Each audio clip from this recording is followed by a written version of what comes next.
કાપોદ્રા ગામમાં આવેલ શ્રીધર વિલા સોસાયટીમાં બંધ મકાને તસ્કરોએ નિશાન બનાવી સોનાના ઘરેણાં અને રોકડા ₹15,000ની ચોરી કરી ફરાર.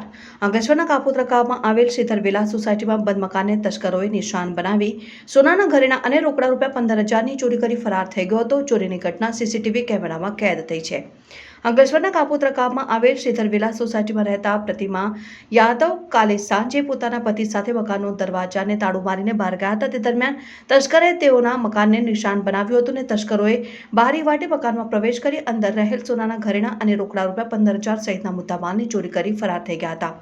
મકાનમાં સામાન વેરવિખેર જોતા મકાનમાં ચોરી થઈ હોવાનું મકાન માલિકને જાણ થતાં તેઓએ પોલીસને જાણ કરી હતી અને બનાવ અંગે અંકલેશ્વર જીઆઈડીસી પોલીસે ઘટના સ્થળે તેમજ સીસીટીવી ફૂટેજ મેળવી તપાસના ચક્રો गतिमान કર્યા હતા. रिपोर्टर अफीर सैयद, तहलका न्यूज, अंकलेश्वर। क्या नाम है आपका? प्रतिमा यादव। क्या हुआ क्या? चोरी हुआ है। कैसे पता चला?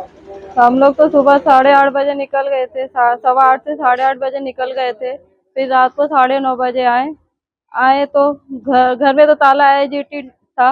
फिर ताला खोल के अंदर जाके देखा, लाइट जलाया तो देखा पूरा सामान बिखरा हुआ। फिर हस्बैंड को बोला, फिर उन्होंने देखा तो खिड़की से चोर आया, अपना चोरी करके लेके गया। बहुत सारा सामान गया, मेरा गोल्ड कैश सब गया है। क्या होगा? गोल्ड बहुत सारा गया है। कैश था कैश कितना 15,000 था? 15,000 था। और गोल्ड? गोल्ड तो आप 5-6 लाख का था।